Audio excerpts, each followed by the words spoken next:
जय जगन्नाथ समस्त को स्वागत पे मैंने आज भिडियो तुम मान अष्टम श्रेणी नुआ साहित्य बहिर पाठ 4 शांतनु कुमार आचार्य रचित एक भ्रमण कहानी डमकच। तो ये सुंदर कहानी आम प्रश्न उत्तर गुड़िक आज भिडियो आलोचना करने। पाठ्य अंतर्गत मो बुझीबारे आस विषयटी को भल भाव पढ़ा बुझा और उत्तर लिखा। निम्नलिखित प्रश्न गुड़िकर ठीक उत्तर पाखरे स्टार मार्क देवा है। 1 नंबर सादरी भाषा क्यों दुईटी भाषार सम्मिश्रण रे सृष्टि ओडिया और हिंदी, ओडिया और बंगला, हिंदी और आसामी, ओडिया और तेलुगु। तो पिला माने एहार ठीक आंसर हो जिवो ओडिया और हिंदी हैला। एठी तुम माने कोन करबो स्टार चिन्ह देबो। 2 नंबर केउ मासरे जितिया पर्व पड़ीछा। तो भाद्रव, बैशाख, आश्विन, कार्तिक। तो एटा ठीक आंसर हो जिवो पिला माने आश्विन मासरे ला। तो एठी स्टार मार्क देबो। नेक्स्ट 3 नंबर डमकच नृत्यटी केउ मासरु केउ मास पर्यंत पालन करा जाय। बैशाख पूर्णिमा ठारू ज्येष्ठ पूर्णिमा, कार्तिक पूर्णिमा ठारू बाहुड़ा रथ, भाद्रव मास ठारू आश्विन द्वादशी ना श्री पंचमी ठारू बाहुड़ा। तो पिला माने एहार ठीक आंसर हो जिवो कार्तिक पूर्णिमा ठारू बाहुड़ा रथ हैला। तो एठी स्टार मार्क देबो। 4 नंबर रांची रो लोक संगीत लेखकों को केउ गीत परी लागुथिला। बौद्ध गान ओ दोहा, वैष्णव पदावली, नाउरिया गीत, सगड़िया गीत। तो पिला माने एथिरु ठीक आंसर हो जिवो बौद्ध गान ओ दोहा। तो एठी राइट मार्क देबो।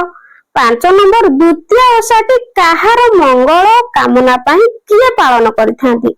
भौणी भाईर मंगल पई ना स्त्री स्वामीर मंगल पई ना मां पुअर मंगल पई ना मां झियर मंगल पई। तो पिला माने एही आंसर टी मां पुअर मंगल पई हैला। मां और पुअर मंगल पई द्वितीय ओषा पालन करा जाय हैला।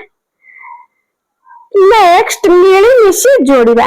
क स्तंभ रे दिया जायथिबा शब्द सहित ख स्तंभ रे थिबा उत्तर को रेखा द्वारा जोड़। तो क स्तंभ सहित हमें ख स्तंभ को जोड़िबा। बुझि पालो। तो देखो क स्तंभ ख स्तंभ, क स्तंभ रे दिया जायथिबा शब्द सहित तार उत्तर को हमें ख स्तंभ सहित जोड़िबा। तबे जोड़िबा देखो प्रथम देछि जावा।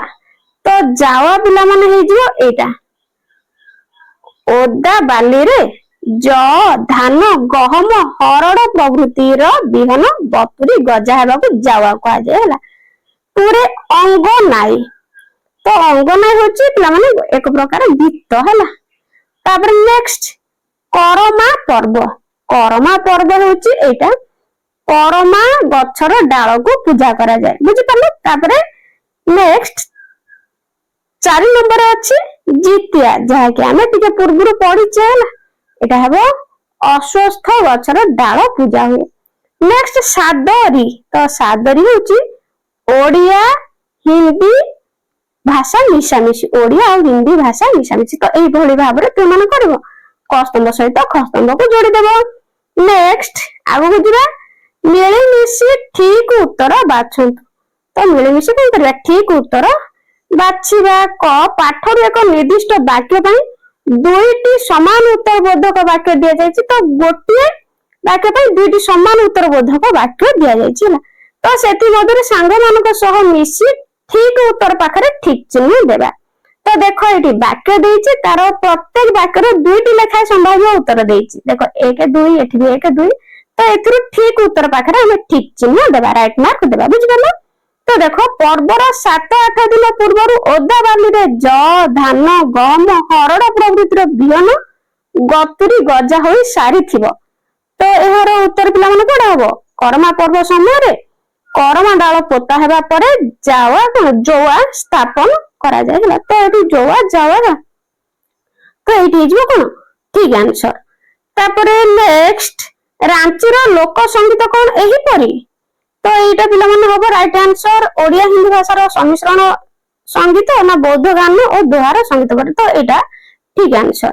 नेक्स्ट ए पर्व भौणी करे भाईर मंगल पाई।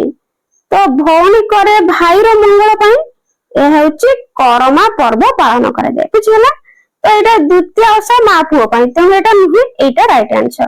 कार्तिक पूर्णमी ठू बाहुडा रथ जाक डमकच नृत्य हुए ना अंगनाई गीत गान करा जाए। तो एटा हुए पिला माने डमकच नृत्य हुए। डमकच है गोटे नृत्यर नाम।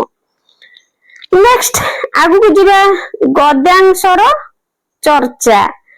निम्नरे पाठरू चयन करा जाउतिबा गद्यांश को भल्ल भाबरे पढ़ी निजर चिंताधारा को सांग मानक सह आलोचना करी लेखक देखिली अपूर्व भंगी से नृत्यर, शुणिली अश्रुत स्वर से कंठरू, से ताल आउ ध्वनि लयरू राम नाम शुणी मन पवित्र हो गला। तेबे पिला माने एहर चर्चा करबा, एहर उत्तर लिखिबा। तो पिला माने उत्तर रे हमें जेहेतु गद्यांश देइछि तेणु हम सरलार्थ लिखिबा। देखिली डट डट पवित्र हो गला। उक्त गद्यांशटी अष्टम श्रेणी साहित्य सुरभि पुस्तकर डमकच विषय उद्धृत। एठारे लेखक जने आदिवासी किशोर ठारू डमकच नृत्य देखी और राम नाम विषयक लोक संगीत शुणी किपरि विह्वलित होइछन्ति ताहा प्रकाश करिछन्ति। लेखक करंजिया रहुणी समय जने आदिवासी किशोर द्वारा परिवेशित डमकच नृत्य देखिथिले। से केवल नृत्य कला नहीं, एक लोक संगीत मध्य बोलिथिला। सादरी भाषा रे रचित संगीतटी राम और सीतांक उपरे आधारित थिला। सुंदर कला मचमच किशोरटीर अपूर्व नृत्य भंगी और ताल ध्वनिर लयरू राम नाम शुणी लेखकଙ୍କ हृदय पवित्रतारे भरी जाइथिला। बोधगान दोहा परि सुबुथिबा गीतटी शुणी लेखकଙ୍କ हृदय विगलित हो जाइथिला। प्रसंगटी शिक्षणीय अटे एंती लिखिबो। नेक्स्ट खरे देछि ऋतुर गुण को नहीं, समयर मूड को नहीं स्वतंत्र धरणर नृत्य, स्वतंत्र धरणर संगीतर आवश्यकता ए अंचलर आदिवासी जानी नहीं पारिछि ना कोन। तो यार सरल लिखिबा।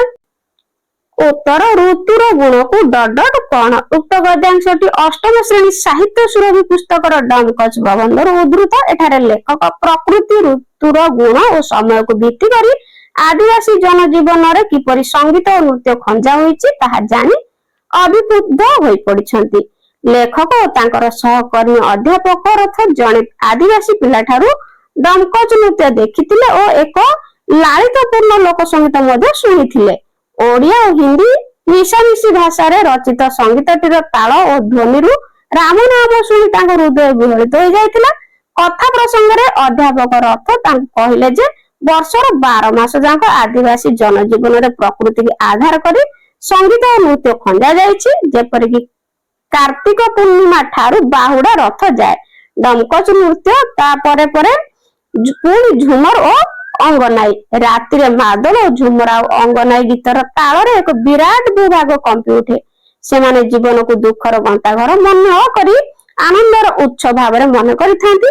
आदिवासी जनजीवन रे ऋतु अनुसार विभिन्न संगीत और नृत्यर व्यवस्था विषय जानी लेखक आश्चर्य प्रकट करिसेंती। मन रे आशा और नृत्यर शक्ति भरी दिए। पर्वपर्वाणी आम जीवन को सकारात्मक भाव देखा शिखाए जे सुख दुख उभय मध्य समता रखिबार प्रेरणा देता है। प्रसंगटी भाव दीपक अटे।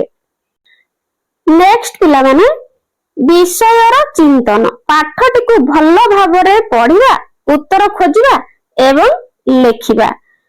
क करमा पर्व। ए पर्व भौणी कर भाईर मंगल पाई, निसंतान नारी माने पुत्र कामना पाई, कुमारी माने मध्य मनासंती भविष्यत पाई। होला लेखकଙ୍କ ଏହି ବାକ୍ୟ ଗୁଡିକରେ କଣ ଦେଖିବାକୁ ପାଉଛ? ତୁମ ଅଞ୍ଚଳରେ ଏଭଳି କିଛି ପର୍ବ ପାଳିତ ହୁଏ କି? ସାଙ୍ଗସାଥୀଙ୍କ ସହିତ ଆଲୋଚନା କରି ଲେଖ। ତେବେ ଉତ୍ତର ଲେଖିବା। ଭାଇ ଜୟନ୍ତିଆ ପର୍ବ ପ୍ରଧାନତଃ ଓଡିଶାର ପଶ୍ଚିମ ଓ ଦକ୍ଷିଣ ଅଞ୍ଚଳରେ ପାଳନ କରାଯାଏ। ଏହି ପର୍ବ ଯେଉଁଥିରେ ଭଉଣୀ ମାନେ ନିଜ ଭାଇଙ୍କ ଦୀର୍ଘାୟୁ ଓ ସୁଖ ସମୃଦ୍ଧି ପାଇଁ ବ୍ରତ ରଖନ୍ତି। ଏହା ଆଶ୍ବିନ ମାସର କୃଷ୍ଣ ପକ୍ଷରେ ପାଳିତ ହୁଏ। ଭଉଣୀ ମାନେ ଉପବାସ କରି ଜିଉତିଆ ବା ପବିତ୍ର ସୂତା ପିନ୍ଧନ୍ତି। ଭାଇଙ୍କ ସୁରକ୍ଷା ଓ ମଙ୍ଗଳ ପାଇଁ ପୂଜା କରାଯାଏ। ଖୁଦୁରୁକୁଣୀ ଓଷା ଓଡିଶାର ଏକ ପାରମ୍ପରିକ ଓ ପବିତ୍ର ପର୍ବ। ଏହା ପ୍ରାୟତଃ କୁମାରୀ ଝିଅ ମାନେ ପାଳନ କରନ୍ତି। ଏହି ଓଷା ଭାଦ୍ରବ ମାସରେ ପାଳନ ହୁଏ ଏବଂ ଦେବୀ ମଙ୍ଗଳାଙ୍କୁ ସମର୍ପିତ। ଏହି ଓଷାର ମୁଖ୍ୟ ଉଦ୍ଦେଶ୍ୟ ହେଉଛି ଭଲ ଭାଗ୍ୟ, ସୁଖମୟ ଜୀବନ ଓ ଭଲ ବର ପାଇବା ପାଇଁ ପ୍ରାର୍ଥନା କରିବା। ଝିଅମାନେ ସକାଳୁ ସ୍ନାନ କରି ପବିତ୍ର ହୋଇ ଦେବୀଙ୍କ ପୂଜା କରନ୍ତି। ନେକ୍ସଟ କ୍ୱେଶ୍ଚିନ୍ ରହିଛି ଖ ଋତୁର ଗୁଣକୁ ନେଇ ସମୟର ମୂଳକୁ ନେଇ ସ୍ୱତନ୍ତ୍ର ଧରଣ ନୃତ୍ୟ ସ୍ୱତନ୍ତ୍ର ଧରଣର ସଙ୍ଗୀତର ଆବଶ୍ୟକତା ଏ ଅଞ୍ଚଳର ଆଦିବାସୀ ଜାଣି ନେଇ ପାରିଛି ନା କଣ? ଋତୁ ଅନୁସାରେ କାହିଁକି ପର୍ବ ପାଳନ ହୁଏ? ଏହା କଣ ଆମ ସଂସ୍କୃତିର ପରିଚୟ? ଏମିତି ଋତୁ ଭିତ୍ତିକ କିଛି ପର୍ବ ତୁମ ଅଞ୍ଚଳରେ ପାଳିତ ହୁଏ କି? ତାହେଲେ ଲେଖ। ତ ପିଲାମାନେ ବହୁତ ପର୍ବ ଆମ ଅଞ୍ଚଳରେ ପାଳନ ହୁଏ ନା ନାଇଁ, ତ ସେଗୁଡିକ ଲେଖିବା। ଉତ୍ତର, ଓଡିଶାରେ ପର୍ବପର୍ବାଣୀ ଗୁଡିକ ଋତୁ ଅନୁସାରେ ପାଳିତ ହୋଇଥାଏ କାରଣ ଆମର ଜୀବନ ଓ ଜୀବିକା ପ୍ରକୃତି ଓ କୃଷି ସହ ଗଭୀର ଭାବରେ ସମ୍ପର୍କିତ। ନୂତନ ଫସଲ ଅମଳ ସମୟରେ ପ୍ରକୃତି ଓ ଦେବଦେବୀଙ୍କୁ ଧନ୍ୟବାଦ ଜଣାଇବାକୁ ଏହି ପର୍ବ ପାଳିତ ହୋଇଥାଏ। ଋତୁ ଭିତ୍ତିକ ପର୍ବ ଗୁଡିକ ଆମ ସଂସ୍କୃତିର ପରିଚୟ। ଏହା ଆମ ପାରମ୍ପରିକତା, ଆସ୍ଥା ଓ ପ୍ରକୃତିକୁ ସମ୍ମାନ ଦେବା ପାଇଁ ପାଳନ କରାଯାଏ। ଏହି ପର୍ବ ଗୁଡିକ ପରିବାର ଓ ସମାଜକୁ ଏକତ୍ର କରିଥାନ୍ତି। ଆମ ଓଡିଶାରେ ଅନେକ ଋତୁଭିତ୍ତିକ ପର୍ବ ପାଳନ ହୁଏ, ଯେପରିକି ମକର ସଂକ୍ରାନ୍ତି ଶୀତ ଋତୁରେ ନୂତନ ଫସଲ ପାଇଁ ପାଳିତ ହୁଏ। ରଜ ପର୍ବ ବର୍ଷା ଋତୁର ଆଗମନକୁ ସ୍ୱାଗତ କରିବାକୁ ପାଳିତ ହୋଇଥାଏ। ପଶ୍ଚିମ ଓଡିଶାରେ ପାଳିତ ନୂଆଖାଇ ନୂଆ ଧାନ ଖାଇବା ଉଦ୍ଦେଶ୍ୟରେ ପାଳିତ ହୁଏ। ଦୋଳ ପୂର୍ଣ୍ଣିମା ବସନ୍ତ ଋତୁର ଆନନ୍ଦ ଉଲ୍ଲାସକୁ ପ୍ରକାଶ କରେ। ନେକ୍ସଟ ପିଲାମାନେ ଗ ପାଳନ୍ତି ମଧ୍ୟ ଅନ୍ୟ ସମସ୍ତେ ଯେଉଁମାନେ ଜୀବନକୁ ଦୁଃଖର ଗନ୍ତାଘର ନ କହି ଆନନ୍ଦର ଉତ୍ସ ମନେ କରନ୍ତି। ଲେଖକ ଏପରି କହିବାର ତାତ୍ପର୍ଯ୍ୟ କଣ? ପର୍ବପର୍ବାଣୀ ସୁଖ ଓ ଦୁଃଖକୁ ପ୍ରକାଶ କରେ କି? ତୁମେ ଯାହା ଚିନ୍ତା କରୁଛ ଲେଖ। ଉତ୍ତର, ଲେଖକ କହିବାକୁ ଚାହୁଁଛନ୍ତି ଯେ ସମସ୍ତେ ଜୀବନକୁ ଦୁଃଖର ଗନ୍ତାଘର ବୋଲି ମାନନ୍ତି ନାହିଁ ବା ଭାବନ୍ତି ନାହିଁ। କିଛି ଲୋକ ଜୀବନକୁ ଆନନ୍ଦର ଉତ୍ସ ବୋଲି ଦେଖନ୍ତି ଓ ସେହି ଭାବନା ସହିତ ସେମାନେ ପର୍ବପର୍ବାଣୀ ଗୁଡିକ ପାଳନ କରନ୍ତି। ଏହାର ଅର୍ଥ ହେଲା ମନୋଭାବ ଅନୁସାରେ ଜୀବନର ମୂଲ୍ୟ ବଦଳିଯାଏ। ସକାରାତ୍ମକ ଚିନ୍ତା ରଖିଲେ ଜୀବନ ଆନନ୍ଦମୟ ହୋଇଥାଏ। ତ ସବୁବେଳେ ସକାରାତ୍ମକ ଚିନ୍ତାଧାରା ମନରେ ଆଣିବା ପିଲାମାନେ ନିହାତି ଦରକାର ହେଲା। ତ ନକାରାତ୍ମକ ଚିନ୍ତାଧାରା ଆଣିଲେ ମନ ମଧ୍ୟରେ କଣ, ମନଟା କଳୁଷିତ ହୋଇଥାଏ। ସବୁବେଳେ ଅନ୍ୟର କଣ ଅମଙ୍ଗଳ ହିଁ ଚିନ୍ତା ଦେଖାଯାଏ। ତେଣୁ ସବୁବେଳେ ମନରେ ସକାରାତ୍ମକ ଚିନ୍ତାଧାରା ଆଣିଲେ ଜୀବନ ଆନନ୍ଦମୟ ମନେ ହୁଏ। ବୁଝିପାରିଲ? ହଁ, ପର୍ବପର୍ବାଣୀ ସୁଖ ଓ ଦୁଃଖ ଉଭୟଙ୍କୁ ପ୍ରକାଶ କରେ। ସୁଖ ସମୟରେ ପର୍ବ ଆନନ୍ଦକୁ ବହୁ ମାତ୍ରାରେ କଣ ଆନନ୍ଦକୁ ବଢାଇ ଦିଏ, ଲୋକଙ୍କୁ ଏକତ୍ର କରେ। ସେହିପରି ଦୁଃଖ ସମୟରେ ମଧ୍ୟ ପର୍ବ ମନରେ ଆଶା ଓ ନୂତନ ଶକ୍ତି ଭରି ଦିଏ। ପର୍ବପର୍ବାଣୀ ଆମ ଜୀବନକୁ ସକାରାତ୍ମକ ଭାବେ ଦେଖିବାକୁ ଶିଖାଏ ଓ ସୁଖ ଦୁଃଖ ଉଭୟ ମଧ୍ୟରେ ସମତା ରଖିବାର ପ୍ରେରଣା ଦେଇଥାଏ। ତ ନେକ୍ସଟ ଯିବା ପିଲାମାନେ ଘ ରାମ ଓ କୃଷ୍ଣ ନାମ। ଏହି ଦୁଇ ନାମକୁ ଜପାମାଳି କରି ଭାରତ ବଞ୍ଚି ରହିଛି। ତ ଭାରତର ଅଧିକାଂଶ ପର୍ବପର୍ବାଣୀ ରାମ ଓ କୃଷ୍ଣଙ୍କ ଜୀବନଧାରା ସହିତ ଜଡିତ। ଯଦି ତୁମ ଅଞ୍ଚଳରେ ରାମ ଓ କୃଷ୍ଣଙ୍କୁ ଦେବତା ରୂପେ ନେଇ ଯେଉଁ ପର୍ବ ପାଳନ କରାଯାଉଅଛି ତାହାର ଏକ ତାଲିକା ପ୍ରସ୍ତୁତ କର। ଉତ୍ତର, ଧାର୍ମିକ ଓ ସାଂସ୍କୃତିକ ଦେଶ ଭାରତରେ ଅଧିକାଂଶ ପର୍ବପର୍ବାଣୀ ପାଳନ ମୂଳରେ ରହିଛନ୍ତି ଭଗବାନ ରାମ ଓ କୃଷ୍ଣ। ଏହି ଦୁଇ ଦେବତାଙ୍କ ଜୀବନ ଓ ଶିକ୍ଷା ଭାରତୀୟ ସମାଜକୁ ନୀତି, ଧର୍ମ ଓ ଆଦର୍ଶର ପଥ ପ୍ରଦର୍ଶିତ କରିଥାଏ। ପ୍ରଥମେ ଭଗବାନ ରାମଙ୍କ ସହ ଜଡିତ ପର୍ବପର୍ବାଣୀ ସମ୍ବନ୍ଧରେ ଆଲୋଚନା କରିବା। ରାମ ନବମୀ ହେଉଛି ପ୍ରଭୁ ରାମଚନ୍ଦ୍ରଙ୍କ ଜନ୍ମ ଉତ୍ସବ। ଏହି ଦିନ ଭକ୍ତମାନେ ଉପବାସ ରଖି ପୂଜା କରିଥାନ୍ତି। ଏହା ଛଡା ଦଶହରା ରାମଙ୍କ ଦ୍ୱାରା ରାବଣ ଉପରେ ବିଜୟର ସ୍ମୃତିରେ ପାଳିତ ହୁଏ। ଦୀପାବଳି ମଧ୍ୟ ରାମଙ୍କ ଅଯୋଧ୍ୟାକୁ ପ୍ରତ୍ୟାବର୍ତ୍ତନ ଆନନ୍ଦରେ ପାଳିତ ହୋଇଥାଏ। ତ ଏହି ଦିନ ଘରେ ଘରେ ଦୀପ ପ୍ରଜ୍ୱଳନ କରାଯାଇଥାଏ। ଜନ୍ମାଷ୍ଟମୀ ପିଲାମାନେ ଜାଣିଛନ୍ତି ନାଇଁ? ତ ଜନ୍ମାଷ୍ଟମୀ ବିଷୟରେ ଲେଖିବା। ଜନ୍ମାଷ୍ଟମୀ କୃଷ୍ଣଙ୍କ ଜନ୍ମ ଉତ୍ସବ ଭାବରେ ପାଳିତ ହୁଏ। ଭକ୍ତମାନେ ରାତ୍ରିରେ ଉପବାସ ଓ ପୂଜା କରନ୍ତି। ଓଡିଶାର ପ୍ରସିଦ୍ଧ ରଥଯାତ୍ରା ମଧ୍ୟ କୃଷ୍ଣଙ୍କର ଏକ ରୂପ ଜଗନ୍ନାଥଙ୍କ ସହ ଜଡିତ। ଏହା ବିଶ୍ୱବ୍ୟାପୀ ପାଳିତ ହେଉଛି। ସେହିପରି ହୋଲି କୃଷ୍ଣଙ୍କ ରାସଲୀଳା ସହ ଜଡିତ ଏକ ଆନନ୍ଦମୟ ପର୍ବ। ଗୋବର୍ଦ୍ଧନ ପୂଜା କୃଷ୍ଣଙ୍କ ଦ୍ୱାରା ଗୋବର୍ଦ୍ଧନ ପର୍ବତ ଧାରଣ କରିବାର ସ୍ମୃତିରେ ପାଳିତ ହୋଇଥାଏ। ଏହିପରି ଭାବରେ ରାମ ଓ କୃଷ୍ଣଙ୍କ ସହ ସମ୍ବନ୍ଧିତ ପର୍ବପର୍ବାଣୀ ଆମ ସଂସ୍କୃତିକୁ ସମୃଦ୍ଧ କରିଛି। ନେକ୍ସଟ ପର୍ବର 7-8 ଦିନ ପୂର୍ବରୁ ଓଦା ବାଲିରେ ଯଅ, ଧାନ, ଗହମ, ହରଡ଼ ପ୍ରଭୃତିର ବିହନ ବତୁରି ଗଜା ହୋଇ ସାରିଥିବ। ପର୍ବ ସହିତ ଶସ୍ୟ ଓ ପ୍ରକୃତିର ସମ୍ପର୍କକୁ ତୁମେ କିପରି ଦେଖ? ଏହିପରି ଶସ୍ୟ ଓ ପ୍ରକୃତିର ସମ୍ପର୍କକୁ ନେଇଥିବା ପର୍ବପର୍ବାଣୀର ନାମ ଲେଖ। ବହୁତ ସୁନ୍ଦର କ୍ୱେଶ୍ଚିନ୍। ତ ଉତ୍ତର ଲେଖିବ। ଉପରୋକ୍ତ ଉକ୍ତିରୁ ସ୍ପଷ୍ଟ ହୁଏ ଯେ ପର୍ବପର୍ବାଣୀ ଓ ଶସ୍ୟ ପ୍ରଭୃତି ବା ପ୍ରକୃତି ମଧ୍ୟରେ ଗାଢ ସମ୍ପର୍କ ରହିଛି। ପର୍ବପର୍ବାଣୀ ଆଉ ଶସ୍ୟ ପ୍ରକୃତି ମଧ୍ୟରେ ଗାଢ ସମ୍ପର୍କ ରହିଛି। ଲୋକମାନେ ପ୍ରକୃତିର ନିୟମ ଓ ଋତୁ ପରିବର୍ତ୍ତନକୁ ଆଧାର କରି ଚାଷ କରନ୍ତି ଏବଂ ଫସଲ ଉତ୍ପାଦନ ସହିତ ପର୍ବ ଗୁଡିକୁ ଜଡିତ କରିଥାନ୍ତି। ଯେତେବେଳେ ବିହନ ଅଙ୍କୁରିତ ହୁଏ କିମ୍ବା ଫସଲ ଫଳେ ସେତେବେଳେ ଖୁସି ହୋଇ ଲୋକମାନେ ପର୍ବ ପାଳନ କରନ୍ତି। ଏହା ପ୍ରକୃତି ପ୍ରତି କୃତଜ୍ଞତା ଓ ଶସ୍ୟ ପ୍ରତି ସମ୍ମାନର ପ୍ରକାଶ। ଶସ୍ୟ ଓ ପ୍ରକୃତି ସହ ସମ୍ପର୍କିତ ପର୍ବପର୍ବାଣୀ ଗୁଡିକ ହେଲା ନୂଆଖାଇ, ମକର ସଂକ୍ରାନ୍ତି, ରଜ ପର୍ବ, ନବାନ୍ନ ଆଉ ଅକ୍ଷୟ ତୃତୀୟା, ଯାହାକି ଜଷ୍ଟ ଏଇ କିଛି ଦିନ ଗଲା ଅକ୍ଷୟ ତୃତୀୟା ପର୍ବ ଗଲା ନା ନାଇଁ। ତ ଏହା ସବୁ ପିଲାମାନେ ଶସ୍ୟ ଓ ପ୍ରକୃତି ସହ ଏଇ ପର୍ବପର୍ବାଣୀ ଗୁଡିକ କଣ ସମ୍ପର୍କିତ ରହିଛି। ନେକ୍ସଟ ଅନୁମାନ ଓ କଳ୍ପନା। କ ମୟୂରଭଞ୍ଜ ଷଢେଇ କଳା ଖରସୁଆଁ ସିଂହଭୂମିର ଦକ୍ଷିଣାଂଶ ଅର୍ଥାତ ରାଞ୍ଚି ଅଞ୍ଚଳ। କଳ୍ପନା କର ତୁମେ ରାଞ୍ଚି ଅଞ୍ଚଳରେ ଅଛ ହେଲା, ତ ତୁମେ ସେଠାରେ କି କାର୍ଯ୍ୟ କରିପାରିବ? ତ ରାଞ୍ଚିରେ ଅଛ, ତେଣୁ ରାଞ୍ଚିର ରୀତିନୀତି ଅନୁଯାୟୀ ତୁମେ ସେଠି ସବୁ କାର୍ଯ୍ୟ କରିବ ନା ନାଇଁ? ତ ସେଇ କଥା ଏଇଠି ଲେଖିବା। ଉତ୍ତର, ଯଦି ମୁଁ ରାଞ୍ଚି ଅଞ୍ଚଳରେ ରହେ ତାହେଲେ ସେଠାକାର ସାଦରୀ ଭାଷା ଶିକ୍ଷା କରିବି। ଏହି ଭାଷାର ଲୋକ ସଙ୍ଗୀତ ଶୁଣି ଓ ସେଗୁଡିକୁ ସଂଗ୍ରହ କରି ଏକ ଗବେଷଣାତ୍ମକ ପୁସ୍ତକ ରଚନା କରିବି ହେଲା। ନେକ୍ସଟ କ୍ୱେଶ୍ଚିନ୍ ଖ ସେଉଠୁ ନାଚ, ଝିଅ ପୁଅ ସମସ୍ତେ ଏକାଠି। କଳ୍ପନା କର ତମେ ସେଇ ନାଚ ସ୍ଥାନରେ ଅଛ, ବାଦ୍ୟ ବାଜୁଛି, ତୁମେ ବାଦ୍ୟକୁ ଶୁଣି କଣ ଅନୁଭବ କରୁଛ ଲେଖ। ଉତ୍ତର, ମୁଁ ନୃତ୍ୟ ସ୍ଥାନରେ ଅଛି। ଚତୁର୍ଦିଗରେ ଶ୍ୟାମଳ ପରିବେଶ, ମାଦଲ ଗୁମ ଗୁମ ତାଳ ସହ ପୁଅ ଝିଅ ମାନେ ହାତ ଧରା ଧରି ହୋଇ ସୁନ୍ଦର ଲୟରେ ନୃତ୍ୟ କରୁଛନ୍ତି। ସେମାନଙ୍କର ପଦ ଧ୍ୱନି ଓ ମାଦଲର ଧ୍ୱନି ମିଳି ଏକ ଅଦ୍ଭୁତ ମାୟା ସୃଷ୍ଟି କରୁଛି। ମୋ ମନରେ ଅପାର ଆନନ୍ଦ ଉତ୍ସାହ। ମୁଁ ଅନୁଭବ କରୁଛି ସତେ ଯେପରି ମୋ ଶରୀର ନିଜେ ନାଚିବାକୁ ଚାହୁଁଛି।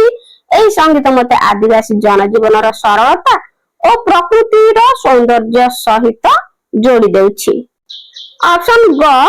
ତାପରେ ପିଲାମାନେ କ୍ୱେଶ୍ଚିନ୍ ନମ୍ବର ଗ ହେଲା। କଳ୍ପନା କର ତମେ ଡମକଚ ନୃତ୍ୟ ହେଉଥିବା ସ୍ଥାନରେ ଠିଆ ହୋଇ ନୃତ୍ୟ ଉପଭୋଗ କରୁଛ। ତାହା କିପରି ଲାଗିଲା ଉଲ୍ଲେଖ କର। ତ ପିଲାମାନେ ଦେଖ ଡମକଚ ନୃତ୍ୟ ହେଲା, ତ ଯଦି ସେଇଠି ଅଛ ତାହେଲେ ତୁମକୁ କିପରି ଲାଗିବ ତାହେଲେ ତାହା ଉଲ୍ଲେଖ କରିବା। ଉତ୍ତର, ମୁଁ ଡମକଚ ନୃତ୍ୟ ସ୍ଥାନରେ ଠିଆ ହୋଇ ଏହି ନୃତ୍ୟକୁ ଉପଭୋଗ କରୁଛି। ମାଦଳ ଓ ଅନ୍ୟାନ୍ୟ ବାଦ୍ୟର ତାଳ ଓ ଧ୍ୱନିରେ ନୃତ୍ୟକାରୀ ମାନେ ଗୋଲାକାର ହୋଇ ନାଚୁଛନ୍ତି। ସେମାନଙ୍କର ପାଦର ତାଳ ମାତ୍ରା ଏତେ ସୁନ୍ଦର ଓ ସମନ୍ୱିତ ଯେ ମନ ମୋହିତ ହୋଇଯାଉଛି। ନୃତ୍ୟକାରୀଙ୍କ ରଙ୍ଗୀନ ପୋଷାକ ଓ ଅପୂର୍ବ ଭଙ୍ଗୀ ନୃତ୍ୟକୁ ଜୀବନ୍ତ କରୁଛି। ଏ ଦୃଶ୍ୟ ଦେଖି ମୋ ମନ ଖୁସି ଓ ଉତ୍ସାହରେ ଭରି ଯାଉଛି।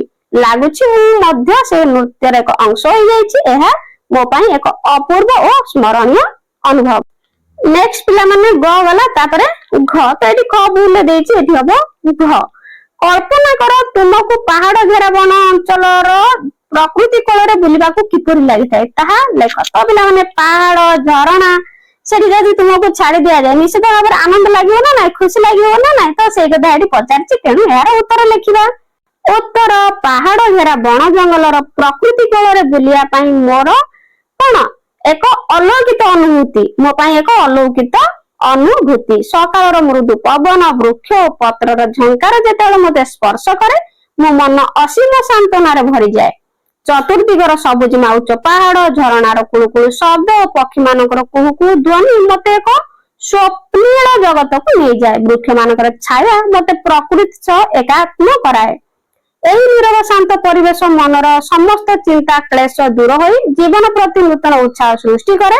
ପ୍ରକୃତିର ଏହି ଆଲିଙ୍ଗନ ମତେ ସର୍ବଦା ଆକର୍ଷିତ କରୁଥିବ ଓ ତାର କୋଳକୁ ପୁନର୍ବାର ଫେରିବାକୁ ଇଚ୍ଛା ହେଉଥିବ। ନେକ୍ସଟ ସଂଳାପ କଥାବାର୍ତ୍ତା ଲେଖ। ତ କଥାବାର୍ତ୍ତା ସଂଳାପ କଲେ କଣ ପିଲାମାନେ? ସଂଳାପ କଥାବାର୍ତ୍ତା।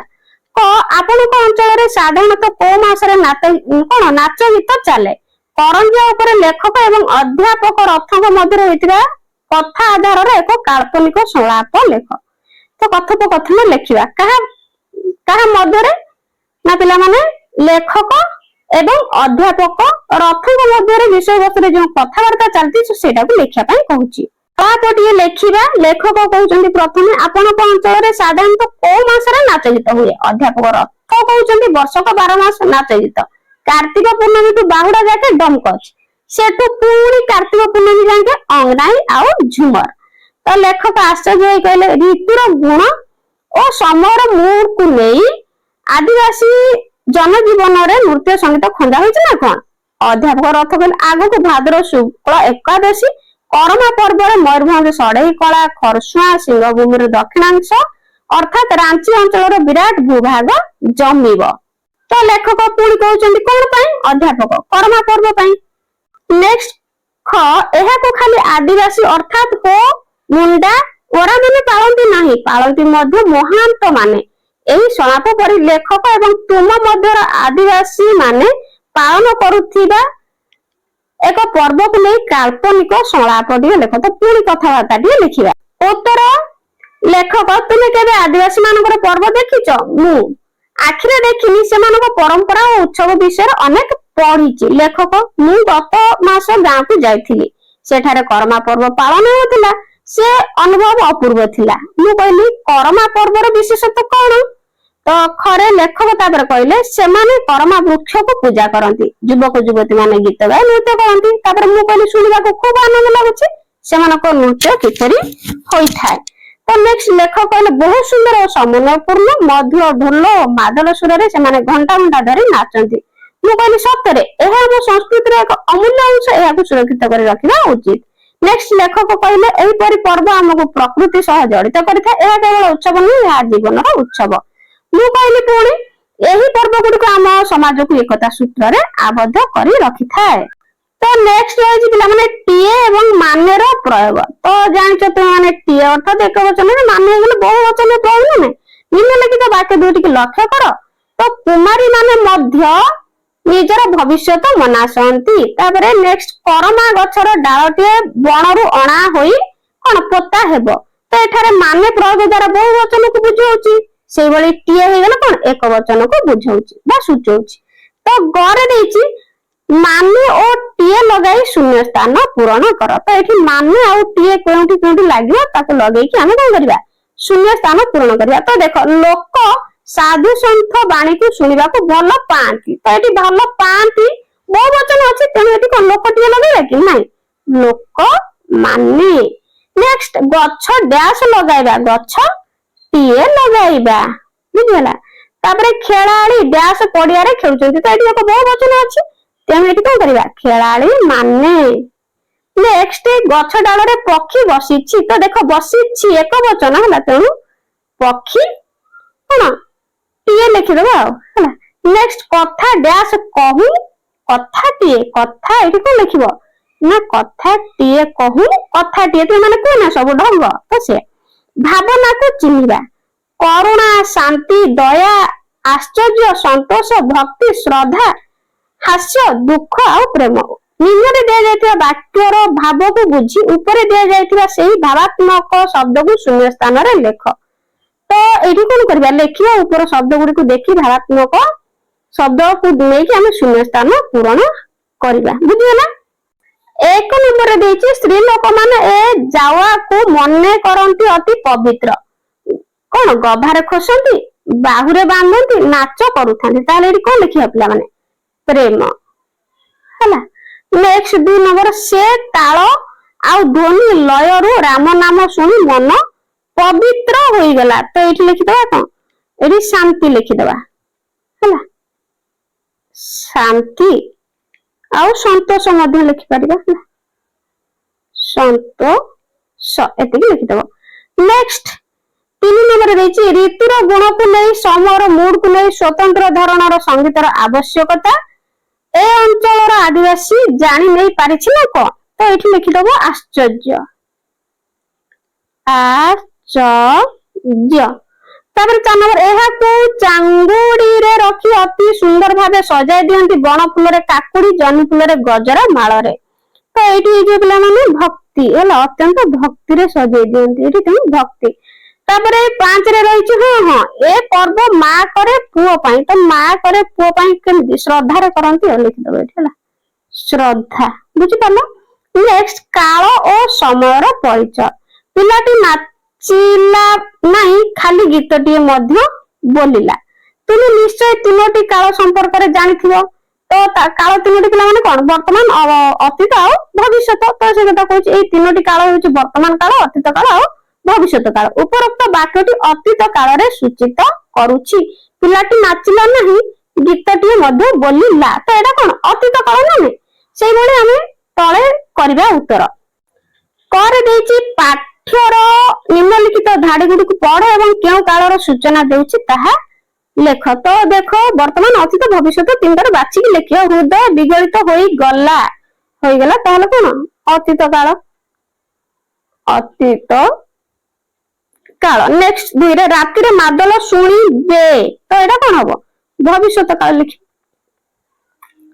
भविष्यत काल नेक्स्ट तीन रे पूजा काकुडी को धरी जो माने उठंती तो एटी तीन रे कोन हो वर्तमान काल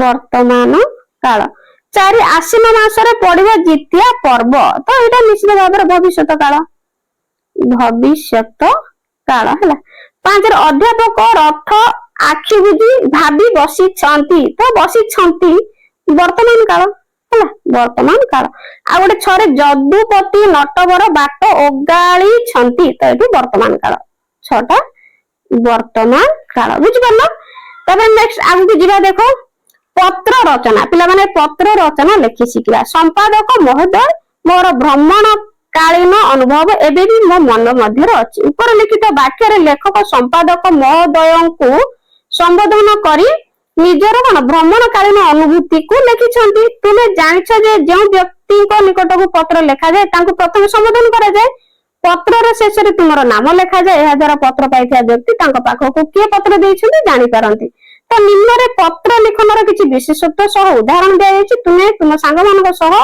मिसी पत्रर विशेषत्व सह उदाहरण को रेखा माध्यम रे जोड़ तो पिला माने एई विशेषत्व गुडी को पढि नेला पढि नेबो एक एडी देछि टोटल केटा 7टा पॉइंट तापर याकु सब पढिबो देखो जेंति एक रे दे देछि व्यक्तिगत पत्र रे लेखक निजर विचार अनुभव एवं मनोभाव को प्रमुख रूपे ग्रहण करिथांती श्रीयुक्त संवाद पत्रर संपादक महोदय तो एमती एगुडी सब पढिबो पढिके शेष को लिखिबो विशेषत्व हला तो विशेषत्व लिखिबा पिला माने पत्रर विशेषत्व लिखि दबो पत्रर उदाहरण एक रे आपनको सेआडे साधारणत को माने मनोनीत चाले नाच गीत चाले हला दुई रे लिखिबो मास एई सब पर्व केवल आदिवासी माने पालन करंते नै पालन मध्य महांत माने तीन रे देखिली अपूर्व भंगी से नृत्यर चार रे मते करंजियार समाचार देखिबा को बड़ आनंद लागे हला पांच रे श्रीयुक्त संवाद पत्रर संपादक महोदय छरे तुमरो बंधु नाम सात रे संपादक महोदय सतरे मु करंजियार रहि जाको इच्छा करूची आठ रे कार्तिक पूर्णमी को बाहुडा रथ जाके डमकच सेठु पुनी कार्तिक पूर्णमी जाके कोन अंगनाई आउ झुमर तो पिला माने एई भली तू माने कोन करबो पत्र रे विशेषत्व पत्र रे उदाहरण देकी लिखि दबो हला एटा एतिकी तू मानक पई पचारिची पत्र रे विशेषत्व पत्र रे उदाहरण नेक्स्ट आगु जिबा तो पत्र तुमे पत्र विशेषत्व सह अधिक वाक्य तुम मनरु जोड़ तो तुमे जो भ्रमण कहानी पढ़िच हला जो भ्रमण कहानी आमे पढ़िचे तो तार अनुभूति विषय निकटस्थ संवाद पत्रर संपादक निकट को पत्र लेख तो एठी पिला माने पुणी पत्र लेखिया पई के पढिबो हला तो लेखिबा माने प्रथमे प्रेरक सरोजकांति राउत भुवनेश्वर ओडिशा 19 मार्च 2026 तो प्रति संपादक महोदय अभिनव राउत भुवनेश्वर तो ये विषय वस्तु लिखा रविवार पृष्ठ एक भ्रमण कहानी पढ़ला पर मोर अनुभूति महाशय सादर नमस्कार आपनक सम्माननीय संवाद पत्र रे गत 15 तारिख रविवार पृष्ठ रे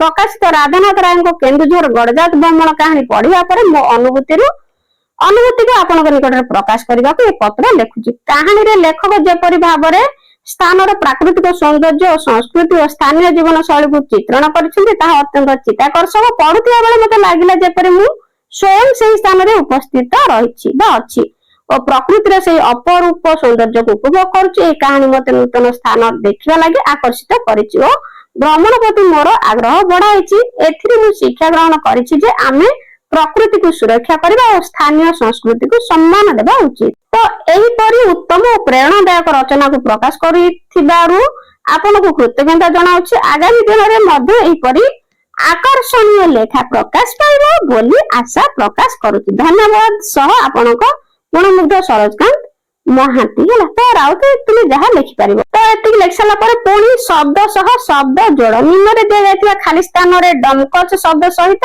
ଯୋଡି ହେଉଥିବା ଶବ୍ଦରୁ ନିଜ ମନରୁ କିମ୍ବା ବହିରୁ ଆଣିକି ଲେଖିବା। ତ ବହିରୁ ଆଣିକି ଲେଖିବା। ପ୍ରଥମେ କଣ ଡମକଚ। ତ ଡମକଚ ସହିତ କଣ ଲେଖିବା ପିଲାମାନେ? ଲେଖିବା କଣ ନା ମାଦଲ ଲେଖିବା ହେଲା। ମାଦଲ ବହିରୁ ଆଣିକି, ତାପରେ ତା ସହିତ ରାଞ୍ଚି ଲେଖିପାରିବା, ରାଞ୍ଚି ହେଲା। ତାପରେ ଲୋକ ନୃତ୍ୟ, ଲୋକ ନୃତ୍ୟ, ଅପୂର୍ବ ଭଙ୍ଗୀ, ଅପୂର୍ବ ଭଙ୍ଗୀ ହେଲା, ଭଙ୍ଗୀ। ନେକ୍ସଟ ଲେଖିପାରିବା ଯେମିତିକି ସାଦ୍ରି ହେଲା, ସାଦରି ଲେଖିପାରିବା, ସାଦରି। ତ ନେକ୍ସଟ ଲେଖିବା ତାଳ ଓ ଧ୍ୱନିର ଲୟ ହେଲା, ତାଳ ଓ ଧ୍ୱନିର ଲୟ ହେଲା। ତ ଏମିତି ତୁମମାନେ ସବୁ ଏଠି କଣ ବହିରୁ ଦେଖିକି ଲେଖିଦବ। ତାପରେ ଲେଖିବାର ଅନ୍ୟାନ୍ୟ ଉପାୟ। ଡମକଚ ଅଧ୍ୟାୟରେ ଲେଖକ କରଞ୍ଜିଆରେ ଭ୍ରମଣ କରୁଥିବା ସମୟରେ ନିଜର ଅନୁଭୂତିକୁ ସୁନ୍ଦର ଭାବେ ନିଜର କଣ ନିଜସ୍ୱ ଶୈଳୀରେ ଉପସ୍ଥାପନ କରିଛନ୍ତି। ଯେପରି 1ରେ 14-15 ବର୍ଷର ସୁନ୍ଦର ଗୋଲଗାଲ କଳା ମଚମଚ ପିଲାଟିଏ। 2ରେ ପିଲାଟା ନାଚିଲା ନାହିଁ, ଖାଲି ଗୀତଟିଏ ମଧ୍ୟ ବୋଲିଲା। 3ରେ ଆପଣଙ୍କ ଗୋଡ ତୁଚ୍ଛେଇକି ଡେଇବ। ଉପରୋକ୍ତ ଧାଡି ଗୁଡିକ ଭଲ ଭାବରେ ପଢନ୍ତୁ। ବହୁ ଦେଶଜ ଶବ୍ଦର ପ୍ରୟୋଗ ହୋଇଛି। ପାଠରୁ ତୁମେ ଦେଶଜ ଶବ୍ଦ ସବୁ ବାଛିକି ଲେଖିବ। ପିଲାମାନେ ଶବ୍ଦ 4 ପ୍ରକାର, ଦେଶଜ, ବୈଦେଶିକ ହେଲା, ବୈଦେଶିକ, ତତ୍ସମ, ତଦ୍ଭବ। ତ ସେଇଗୁଡିକ ଏଠି ତୁମମାନଙ୍କର ନବରେ ଅଛି, କିନ୍ତୁ ଏଇଟା ଯେହେତୁ ନୂଆ ଏଲଇପି ପାଟର୍ନ ପୁଣି ତୁମମାନଙ୍କ ପାଇଁ କଣ କରୁଛି ଆଡ କରିଛି। ତ ଲେଖକ କେବଳ ନିଜସ୍ୱ ଶୈଳୀ ଦେଇନାହାନ୍ତି, ବରଂ ଆମ ଭାଷାରୁ ଦୂରେଇ ଯାଉଥିବା ଦେଶଜ ଶବ୍ଦ ଗୁଡିକୁ ପାଠକ ମାନଙ୍କ ମଧ୍ୟରେ ନିକଟରେ ପହଞ୍ଚାଇବାକୁ ଚେଷ୍ଟା କରିଛନ୍ତି। ଅନ୍ୟ ଏକ ବିଶେଷ ଦିଗ ହେଉଛି ଲେଖକ ସ୍ଥାନୀୟ ଭାଷାକୁ ଗୁରୁତ୍ୱ ଦେଇଥାନ୍ତି। ଯେପରି କଣ 1ରେ ଗୋମଲା ଟଙ୍ଗରିମୋ କା ମେଲା ଲାଗିଲା, 2ରେ ଯଦୁପତି ନଟବର ନଦ ଛେକଲେଇ ଡଗରେ। ତ ପାଠରେ ରହିଥିବା ଏହିପରି ସ୍ଥାନକୁ କଣ ଭାଷାକୁ ତୁମେ ଖୋଜିକି ଲେଖ। ତ ପିଲାମାନେ ଏଇଠି ଆଞ୍ଚଳିକ ଭାଷା ସବୁ ଲେଖିବା ପାଇଁ କହିଛି ହେଲା। ତ ଏଇଠି ଆଞ୍ଚଳିକ ଭାଷା ଲେଖିଦବ, ଯେମିତି କି ପଡିଛି କଳା ମଚମଚ, କଳା ମଚମଚ, ଗୋଲଗାଲ, ଗୋଲଗାଲ ପିଲା ହେଲା। ଆଉ ପଡିଛି ଡେଇଁବ। ଏଗୁଡିକ ପିଲାମାନେ ସବୁ ଦେଶଜ ଶବ୍ଦ। ଦେଶଜ ମାନେ ଆଞ୍ଚଳିକ ଶବ୍ଦ ହେଲା। ତ ନିଜ ଅଞ୍ଚଳରେ ବ୍ୟବହୃତ ହଉଥିବା ଭାଷା। ତ ଏମିତି ସବୁ ଲେଖିଦବ ହେଲା। ଏମିତି ଆହୁରି ତୁମର ବହିରେ ଅଛି କେତେ ଗୁଡାକ ନାହିଁ ଖାଲି ହେଲା। ତ ଅଛି କଣ ତୁଚ୍ଛେଇକି, ତ ଏଇଭଳି ସବୁ ଲେଖିଦବ। ତ ଆଶା କରୁଛି ଭିଡିଓଟି ହେଲ୍ପଫୁଲ ହେଇଥିବ। ଚ୍ୟାନେଲରେ ନୂଆ ଥିଲେ ପିଲାମାନେ ଚ୍ୟାନେଲକୁ ସବସ୍କ୍ରାଇବ କରିଦବ, ଭିଡିଓକୁ ଗୋଟେ ଲାଇକ୍ କରିଦବ। ଏହାପରେ ତୁମମାନଙ୍କ ପାଇଁ ଯେତେବେଳେ କଣ କରିବି ଭିଡିଓ ଅପଲୋଡ କରିବି, ତୁମମାନେ ଅଲ୍ ନୋଟିଫିକେସନକୁ ଅନ୍ କରିଦେଲେ ତୁମମାନଙ୍କ ପାଇଁ କଣ କରିବ ନା ମେସେଜ ପଳେଇଯିବ ହେଲା। ତ ଭିଡିଓ ବହୁତ କଷ୍ଟ ହଉଛି ପିଲାମାନେ ତୁମମାନଙ୍କ ପାଇଁ ବନେଇବା ପାଇଁ, ତେଣୁ 1 ସେକେଣ୍ଡ ଲାଗିବ ନା ସବସ୍କ୍ରାଇବ କରିବା ପାଇଁ ହେଲା। ତ ସବସ୍କ୍ରାଇବ କରିଦେବେ। ଆଉ ଏହାପରେ କେଉଁ ଟପିକରେ ତୁମମାନଙ୍କୁ ଭିଡିଓ ଦରକାର, ତ ଅଷ୍ଟମ ଶ୍ରେଣୀର all subject science, math, English ହେଲା, ଆଉ ତା ସହିତ ସୋସିଆଲ ସାଇନ୍ସ ସବୁ ମତେ କମେଣ୍ଟରେ ଜଣେଇବ ହେଲା। କୋଉ ଚାପ୍ଟର ତୁମମାନଙ୍କୁ ଦରକାର ଭିଡିଓ। ଆଜି ପାଇଁ ରହୁଛି, ଥ୍ୟାଙ୍କ ୟୁ।